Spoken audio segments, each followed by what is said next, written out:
What's up, guys? This is Hammer here again, back with another video. And today I'm going to be talking about Donald Trump and the fact that he could potentially be going to jail.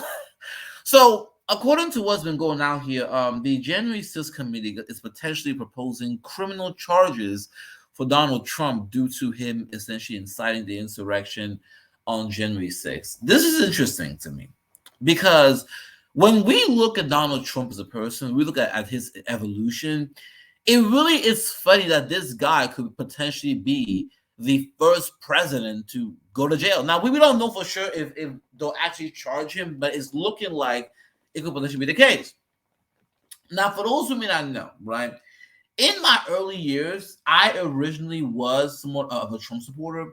And the reason was not because I genuinely liked Trump. The reason was because I truly felt like Trump was, going to fight against the whole LGBT or sort of, abortion stuff, right?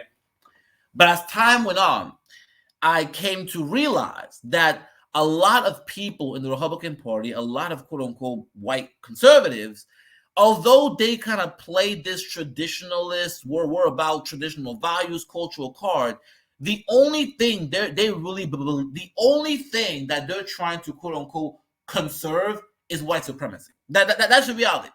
And that they are willing to throw away all of the quote unquote traditional values to appeal to the white conservative base. That's the reality. They're willing to do all that.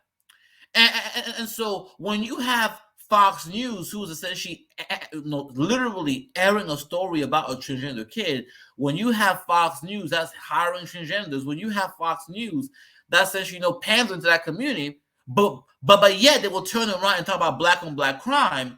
It's like, wait a minute, why is it that you guys are willing to open your arms and open up to these literally the quote unquote LGBT alternate lifestyles, but yet you still demonize black Americans? Because what that sounds like to me is that this entire time when y'all were talking about quote unquote traditional values, conserving stuff, it was really just, we just don't want these niggas over here. That's really what it sounds like to me. And so because, in my opinion, the January 6th situation just reaffirmed that. Because as soon as Donald Trump lost the election and you had Trump supporters, and it's also funny, right? Because before the whole January 6th thing, you had the George Floyd protest, right?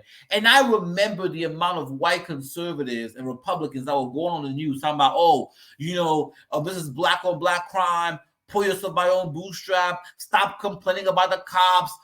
Comply, right? Just comply, right?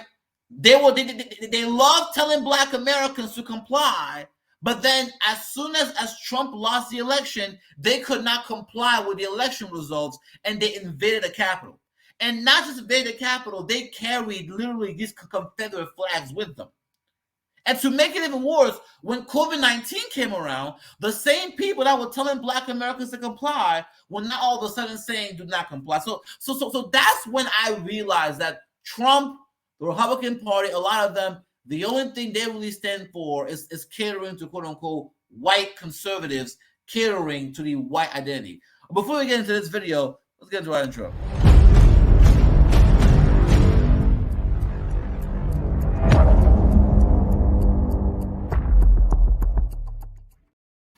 All right, guys, let's get into the video.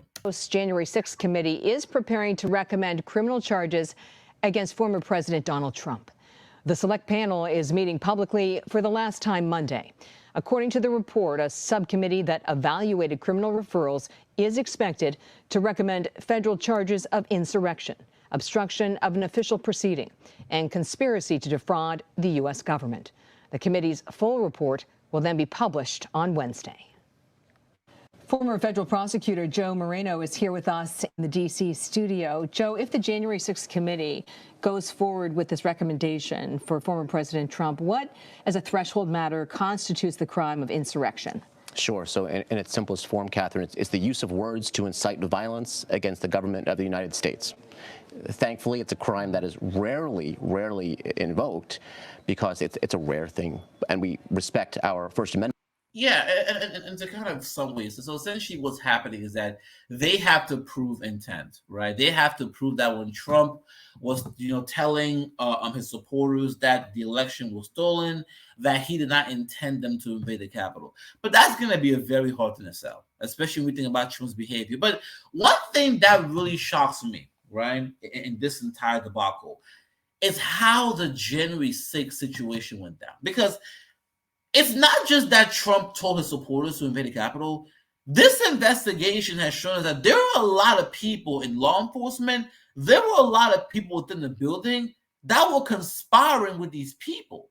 There were a lot of folks who were actually in there in many ways helping. Because I was like, wait a minute, how did these Trump supporters make their way all the way into the Capitol? And here we find there were a lot of folks within the actual building that were essentially conspirators. And so what this shows me, right, is that when you have white conservatives, when you have Trump supporters that love to gaslight black folks about Blue Lives Matter, the fucking line through the teeth. Because they had no problem putting hands on police officers. They had no problem killing police officers. They had no problem attacking police officers during the January 6th riots, right? And they did it so, and when they were doing it, they were carrying the American flag. They were talking about hang Mike Pence. But hold up, what happened to all this respect the blue? What happened to all this comply? Why didn't you comply with the election results? Why didn't you comply with police officers? Why didn't you comply with the law? Why did you feel the need to go to invade the Capitol? Now, we know that a lot of these quote unquote white conservatives are racist and they're retarded and they quote unquote are dumb and they're fucking retarded, right? So we know this, right? But I guess the question then becomes this, right? Can we blame their actions on Donald Trump, right? We know that a lot of these folks, Trump supporters, or have, the empty heads, from the South. Many of them, have missing tooth. But see, another thing that folks need to understand is that the folks who were on the Capitol were actually upper class. They were actually middle class white folks. These are folks who actually have money, which kind of proves, how white privilege works in America. But when we look at the situation, what's really going to come down to is fundamentally that, hey, can you put the blame of these Trump supporters' behavior on Trump, right? Can you say that, hey, these people went and invaded Capitol because they were essentially, motivated and they were inspired by Donald Trump to do so? I think you can. I think you can. I think that when you look at how Trump was behaving throughout, the transition, when you look at how he literally tried to pressure Mike Pence to not go to certify the elections, when you look at just his behavior on Twitter, Facebook, it's undeniable. Oh, and also when you look at how he essentially chose he held it off on calling off the national security, the military when they were invading the Capitol. When you put all this together, there's a strong case he made that he intended for that to happen. Do I believe that Trump was trying to make a coup? Yes, I believe that Trump tried to seize power. And when you look at what Michael Flynn was saying, it just proves that. But in my opinion, when we look at this entirely, it kind of proves what I've been saying for a very long time, which is that a lot of the people that love carrying the American flag and talk about USA, don't tread on me, America first, are fucking hypocrites. And I've always said, look, they say all this, they love pumping their chest about how much they love America and how great America is because they know America benefits them. The only reason why they pump their chest and beat their drums about the USA is because they know as a white person the United States benefits them primarily. But I've always said that if America were to ever enter a situation where white people are no longer the beneficiaries, they will be the first ones to tear everything down. And it's like when I say this, you will have white Americans say that's not true. I said, no, it is true. I'm telling you this right now.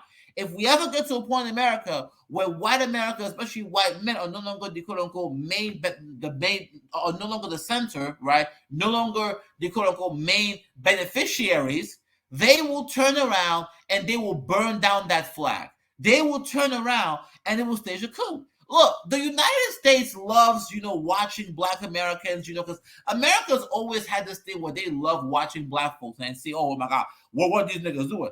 But I said, look, America needs to understand, if there's ever going to be a coup in this country, if this country's ever going to be taken down, it's not going to be by Black folks. It's going to be by those quote-unquote white dudes, those white Americans that you guys love trusting so much. And when they stab you in the back, we're not going to stop them, okay? But with that being said, I'm going to leave it out there. You guys tell me in the chat what you guys think. Do you agree with me? Do you disagree? And make sure to like, share, subscribe the video. With that being said, Hammer out.